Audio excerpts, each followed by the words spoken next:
अनिवार्य और मजबूर दो चीजें हैं। इसमें मजबूर नहीं कर सकते किसी को, बाकायदे इसमें बाकायदे बिल है। मजबूर क्या होता है? कोई भी शख्स, सुनिए, जबरदस्ती, एक मिनट सुन ले, क्या है जबरदस्ती? ये कोई गाना वाना है क्या? कोई फिल्मी गाना है कि जबरदस्ती आपसे? बात पूरी सुनेंगे नहीं अजीज खान साहब, आप ना पानी सर से ऊपर जा रहा है सर। ये क्या बात हुई कि हमारी मर्जी हम 2 पढ़ेंगे, हमारी मर्जी 3 पढ़ेंगे? सर ये राष्ट्र गीत है, ये आपकी किसी फिल्म का गाना नहीं है कि मेरी मर्जी तो मैं पहला स्टैंजा पढ़ूंगा, मुखड़ा पढ़ूंगा, अंतरा पढ़ूंगा।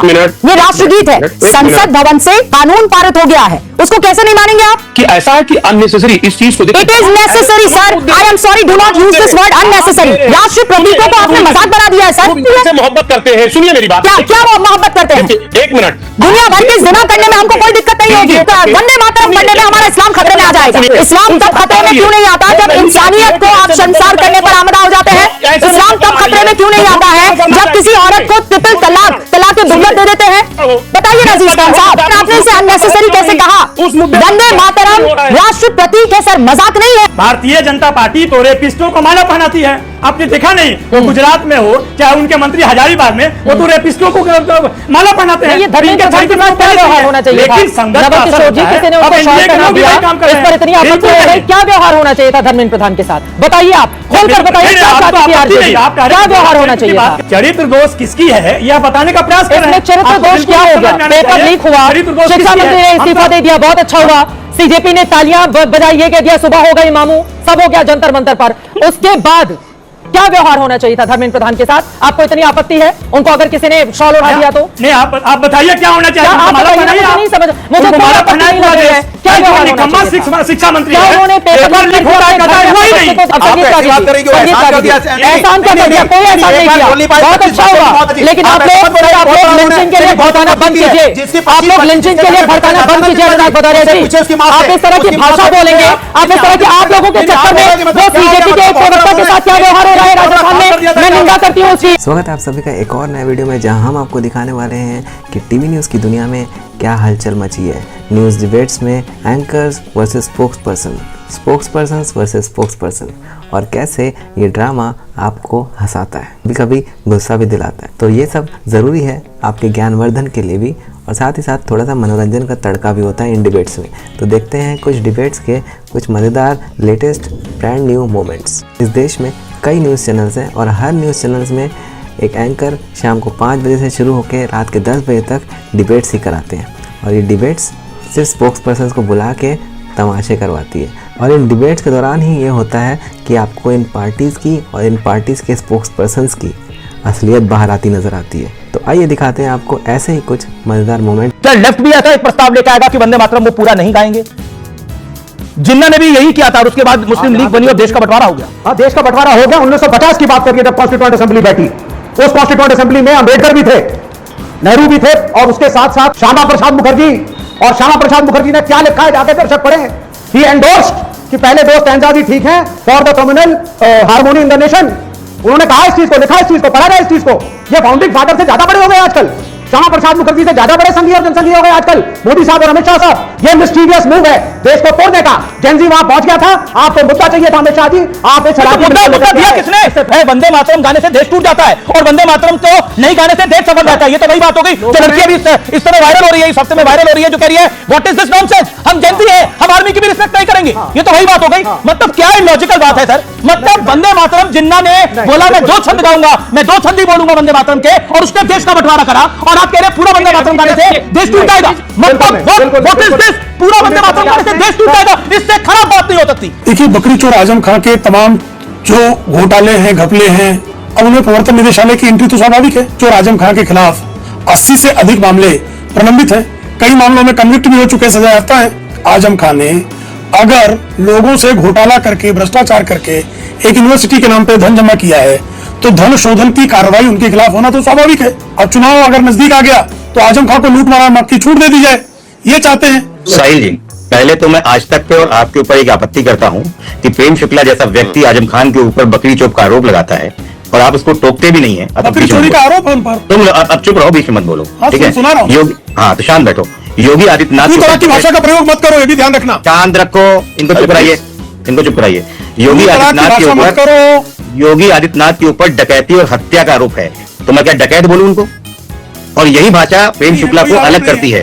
नहीं आरोप है, कोई आरोप नहीं है, आरोप है, कोई आरोप सब नहीं आरोप है, सब आरोप है, फैक्ट चेक करिए, योगी आदित्यनाथ पर कोई आरोप नहीं है, जाके कोई पढ़िए आरोप नहीं है, एक भी आरोप नहीं है। अपने आप फैक्ट चेक, अरे फैक्ट चेक, फैक्ट चेक मेरी। शोभा भारती, लेकिन पवन खेड़ा कहते हैं केजरीवाल अच्छे स्कूलों और मोहल्ला क्लिनिकों के वादे करते हैं, लेकिन उनके पास ना तो किसी विचारधारा की कोई प्रतिबद्धता है और ना ही लोकतांत्रिक जवाबदेही के प्रति कोई निष्ठा। पंजाब में आप सरकार की आलोचना करने वाले फेसबुक पेज हटाने के लिए एक्शन शुरू कर दिया है। आप कहते हैं दिल्ली में लोकतंत्र नहीं है, मोदी जी लोकतंत्र नहीं रखते, लेकिन आपके खिलाफ जो फेसबुक पे लिखता है उसका पेज आप डीएक्टिवेट कर देते हैं। ये सत्य और तथ्य कुछ सामने आए हैं। आप सिर्फ फेसबुक पेज नहीं बंद करते, उन लोगों को भी गिरफ्तार करते हैं जो आपकी सरकार के खिलाफ लिखते हैं पंजाब में। मैं आज उम्मीद कर रहा था कि कांग्रेस थोड़ी मैच्योरिटी दिखाएगी ऐसे केस में जो 11 मई 2024 को लॉन्च किया हो।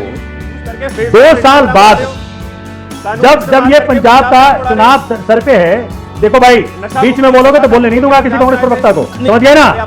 मेरे से बदतमीजी मत करना कभी। आम आदमी पार्टी में रहा हूं, अपने घर में मेरे से बदतमीजी मत करना पार्टी कभी। में रहा हूं। अमित जी मैंने चुनाव लड़ा गुड़गांव हरियाणा से, इनकी थोड़ी मेरे से बदतमीजी मत करना। सोमनाथ भारती की अगर दाढ़ी याद ना आ रही हो, मैं आम आदमी पार्टी में रहा, गुड़गांव से चुनाव लड़ा मैंने, आम आदमी पार्टी। भाई मेरे से बदतमीजी ना करो ना। चोर पार्टी है, ना स्कूल बनाए, ना अस्पताल बनाए, ना शिक्षा दी, कोई काम नहीं किया। मोहल्ला क्लिनिक में शराबें बेची तुमने।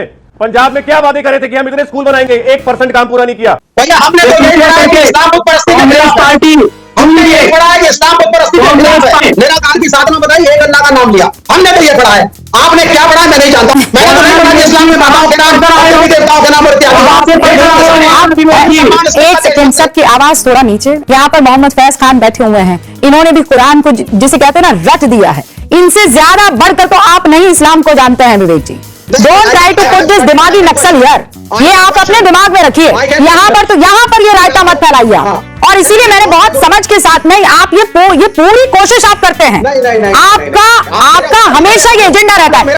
विवेक श्रीवास्तव आकर सबसे पहला काम ये करते हैं कि आप कौम के लिए ज्यादा खतरा है, कोई और नहीं है। आप और आपकी सोच कौम के लिए ज्यादा खतरा है। और प्रॉब्लम यह है कि कौम आप जैसे लोगों को ज्यादा सुन रही होती है, राशिद किदवई जैसे लोगों को कम सुनती है, आप जैसे लोगों को ज्यादा वो व्हाट्सएप पर। अरे वाह विवेक भाई क्या बोला है आपने, आइए हाथ मिला देना चाहता हूँ। और बस वो अस्सलाम वालेकुम, वालेकुम अस्सलाम कहकर, माशाअल्लाह सुभान अल्लाह कहकर आप कौम को बेवकूफ बनाते रहते हैं। अलावा इसके और कोई काम नहीं है आपका। एक चिट्ठी मैं पढ़ रही थी जो कि नेहरू जी ने आपको, और उन्होंने क्या लिखा था जिन्ना को, मैं उस पर से पढ़ रही हूँ। उन्होंने लिखा कि सम मे प्रेफर अनदर नेशनल सॉन्ग, लेकिन अ लॉट ऑफ पीपल, मैं इसका हिंदी का अनुवाद कर रही हूँ, कि जो लोग बड़े हुए इस गाने, इस पूरे राष्ट्रगीत को गाते हुए, उनकी भावनाएं जुड़ी हैं। और मुझे नहीं लगता है कि पूरे राष्ट्रगीत से कोई भी तकलीफ होनी चाहिए, लेकिन अगर तकलीफ है तो हमने हटा दिया और 2 छंद रख दिए हैं, लेकिन पूरे राष्ट्रगीत से भी कोई तकलीफ नहीं है। नेहरू जी कह रहे हैं अपनी चिट्ठी में, तो मैं आपसे पूछ रही हूँ, नेहरू जी को आपत्ति नहीं थी 6 छंद से, तो अब क्यों है कांग्रेस? मैं कह रहा हूं किसी को आपत्ति नहीं है जी। आप जबरन आप कुछ करेंगे साहब, हमने कह दिया पटेल गलत थे, नेताजी सुभाष चंद्र बोस गलत थे, इस देश के तमाम नायक गलत थे। और जो खलनायक जिसको मैं मानता हूं, आधा देश 64% देश जिस व्यक्ति को खलनायक मानता है, वो कह रहा है कि ये सब नायक गलत है, मैं क्यों मानूं? आप मेरे पर कनपट्टी पर बंदूक रख के कहेंगे पूरा गाँव नहीं गाऊंगा, क्यों?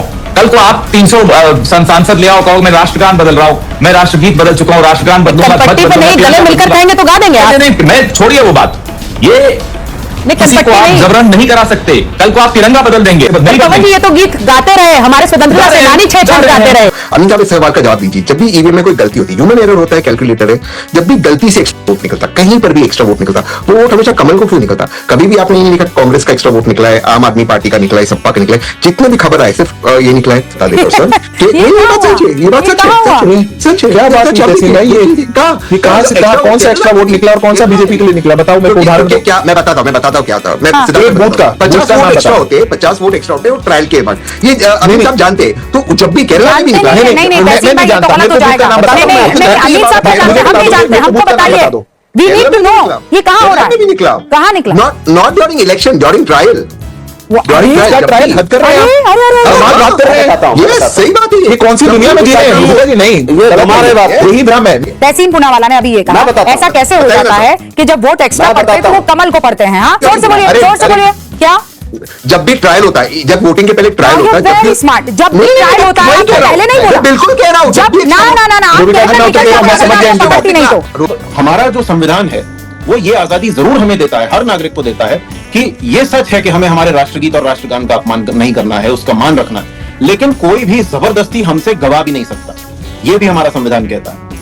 तो तो ये मतलब जो आप पूरा क्या कह रहे मामला हैं? है, आप राष्ट्रगीत पूरा नहीं गाएंगे? आप ये कह रहे हैं नहीं, कांग्रेस मैं पार्टी कह रहा का हूं। ऑफिशियल स्टैंड आप बता रहे हैं मुझे? आप कहना क्या चाह रहे हैं सर? क्लियर रुमाना जी, मैंने आपको पहले ही कहा मुझे विजुअल्स नहीं दिख रहे हैं। विजुअल्स तो देखकर आप अगर करना मेरी क्या है बात आपको? नहीं यहाँ पर सुनेंगे कोई तो मुझे विजुअल समझ में नहीं यहाँ आएगा। पर कोई विजुअल ऐसा है कि जो आपको देखकर मेरी बात समझ में आए। सवाल सीधा है, राष्ट्रगीत मतलब पूरे 6 छंद, और कांग्रेस पार्टी 6 छंद पूरे नहीं गा रही है, क्यों? आप मुझे बता दीजिए बीजेपी के कितने लोगों ने अपनी जिंदगी में 6 छंद गा के सुनाए हैं? इसको या फिर आप कहते सवाल हैं पूछ फिजूल लीजिए, का जवाब सुनिए ही कुतर्क मत। करना। फिजूल का कुतर्क है। नहीं रुमाना जी, अगर आप मुझे जवाब नहीं देना चाहती हैं तो बता दीजिए। आप एप्पल्स और ऑरेंजेस मत कंपेयर कीजिए। मैं आपसे कह रही हूँ इतिहास के पन्ने मत पलटिए। 2026 में क्या प्रोटोकॉल तय हुआ है राष्ट्रगीत का? है ना, सभी 6 छंद गाए जाएंगे। बुनियादी बात गा के आपको दिखाए समझ ना में नहीं आ बीजेपी रही है। वाले। चलिए हम तो नहीं गा रहे, बीजेपी वाले गा के दिखाए ना। हमारे तो बड़े बड़े नेताओं ने बोल दिया जो बोलना था। बीजेपी वाले बड़े सगे हैं, इससे ज्यादा और क्या तो गा परेशानी के हो दिखाए सकती है? 6 छंद। अब तो मुझे कुछ कहना ही नहीं है। अब तो मुझे कुछ कहना ही नहीं है। देखिए, आम आदमी पार्टी स्वराज का बोल के शीश महल पे खत्म हुई, मारुति वैगनार से शुरू होकर लैंड क्रूजर पे खत्म हुई। एक ने शराब बेची 1+1 और एक शराब में धुत रहता है पंजाब का चीफ मिनिस्टर, जो शाम को 6-7 बजे के बाद कोई काम नहीं करता। आपको बता दूं 70 स्कूल से ज्यादा इन्होंने स्कूलों में काम नहीं किया। इन्होंने 400 मोहल्ला क्लिनिक के वादा किया था, 35 बनाए, 360 का चंदा खा गए। इन्होंने जो वादे करे ना दिल्ली की जनता को दिए ना पंजाब में चलते हैं। पंजाब में इन्होंने वादा किया था कि हम हर साल 75,000 नौकरियां देंगे। पहले साल नौकरी दी 10,000, फिर 7,000, फिर 3,000, फिर 2,000। इन्होंने कहा था 5 साल तक महीनों को हर महीने पैसा दिया जाएगा। सोमनाथ भारती, आप एक जगह आप शराब बेचते हैं, एक तरफ आपके नेता शराब में धुत रहते हैं। कांग्रेस के प्रवक्ता का स्टेटमेंट रिस्पॉन्ड। उनका आज कोई महत्व नहीं रहा, ना तो पंजाब में ना देश में। और कांग्रेस के साथ ही आपने अलायंस करा था, और स्टेटमेंट पंजाब में भी कांग्रेस के साथ ही आप अलायंस करना चाहते थे, ऐसी खबरें आई। आपके माध्यम से मैंने कितनी बार देश को बताने का प्रयत्न किया है, मैं तो कांग्रेस के धोखाधड़ी का खुद भुक्तभोगी रहा हूं। ये कभी भी ट्रस्टेड अलायंस पार्टनर नहीं हो सकते, और जब तक ये रहेंगे इंडिया अलायंस के हेड, तब तक इंडिया अलायंस का कोई फ्यूचर नहीं है। मुझे लिखवा लीजिए आप। कांग्रेस के अपने नेता आपस में लड़े जा रहे हैं, खुले में लड़ते हैं, खुले में गालियां देते हैं। शुरू से पक्ष में थे जाति जनगणना के, और राहुल जी की इस बात का कांग्रेस के भीतर जब विरोध हो रहा था तब राहुल गांधी पक्ष में थे। आखिर नरेंद्र भाई मोदी को क्या हुआ कि वो राहुल गांधी के साथ आ गए? नहीं, वही तो मैं कह रही हूँ ना कि राहुल गांधी जातिगत जनगणना के पक्ष में कैसे आगे, जब उनकी दादी नहीं थी, उनके पिता नहीं थे, उनके नाना भी नहीं थे। अरे नाना नहीं थे, दादी नहीं थी, पिता नहीं थे, हाँ, नहीं अलग थे। परिस्थितियों की बात थी। अरे अलग परिस्थिति क्या होगी? अलग परिस्थिति, वही भारत है, नहीं, ये तो वही अच्छी बात जाति है। है, वही लोग हैं। कोई ऐसा तो नहीं है कि भारत पूरी तरह से बदल गया है नाना के टाइम से। नहीं, रूबिका, आप बस समझ एक चीज बदली ना कि राहुल गांधी विपक्ष नहीं, में आकर खड़े हो गए। राहुल गांधी सार्वजनिक रूप से मान रहे हैं कि मेरी दादी गलत, मेरे नाना गलत, मेरे पिताजी गलत। पहली बात, इन 10-12 वर्षों में ऐसी परिस्थितियां बनी हैं कि जब सामाजिक न्याय के लिए, धन के समान वितरण के लिए, और जो सत्ता के विभिन्न अंग हैं, विधायिका है, कार्यपालिका है, न्यायपालिका है और मीडिया भी है, उनमें पिछड़ों, दलितों और आदिवासियों की वास्तविक जो हिस्सेदारी है उसको तय करने का यही एक मुख्य आधार हो सकता है। अरे मुख्यमंत्री कितने ओबीसी आपके? अरे छोड़िए मुख्यमंत्री छोड़िए, प्रधानमंत्री, हमने प्रधानमंत्री बना दिया ओबीसी। प्रधानमंत्री ओबीसी के, बताइए, गजब है। हमने आदिवासी राष्ट्रपति बनाए, हमने प्रधानमंत्री ओबीसी बनाया, और ये लोग कुछ नहीं करेंगे। ये गांधी परिवार को बढ़ाएंगे, वायनाड में भी बढ़ाएंगे, हमको ज्ञान देंगे। ऐसे और भी रेगुलर वीडियोस हम आपके लिए रोज़ इस चैनल पे लाते रहते हैं, जहां हम आपको इंडियन पॉलिटिक्स, इंटरनेशनल मुद्दे, कुछ सोशल इश्यूज़, ये सब इश्यूज़ से रिलेटेड कुछ लेटेस्ट डेवलपमेंट्स दिखाते हैं, और पर्सनालिटीज़ और बड़े बड़े फिगर्स जो हैं देश के, उन्होंने क्या बोला इस मुद्दे में, और कैसे कंट्रोवर्सी क्रिएट हुई, और क्या सही है और क्या गलत है, क्या पक्ष ने कहा, क्या विपक्ष ने कहा, और ये सब का एक कंपाइलेशन आपके सामने पेश करते हैं, ताकि आप खुद का एक ओपिनियन बनाएं। ये सब के विचार, पक्ष के विचार, विपक्ष के विचार, और क्या सही है क्या गलत है, ये सब हम आपके सामने इसलिए रखते हैं ताकि आप अपना खुद का एक ओपिनियन बनाएं। देश में चल क्या रहा है और खबर के पीछे की खबर क्या है वो भी आपको पता होना चाहिए। ऐसे रेगुलर वीडियोस हमारे आप देखते रहिए, और हमारे चैनल को सब्सक्राइब करिए, हमारा सपोर्ट करिए। धन्यवाद।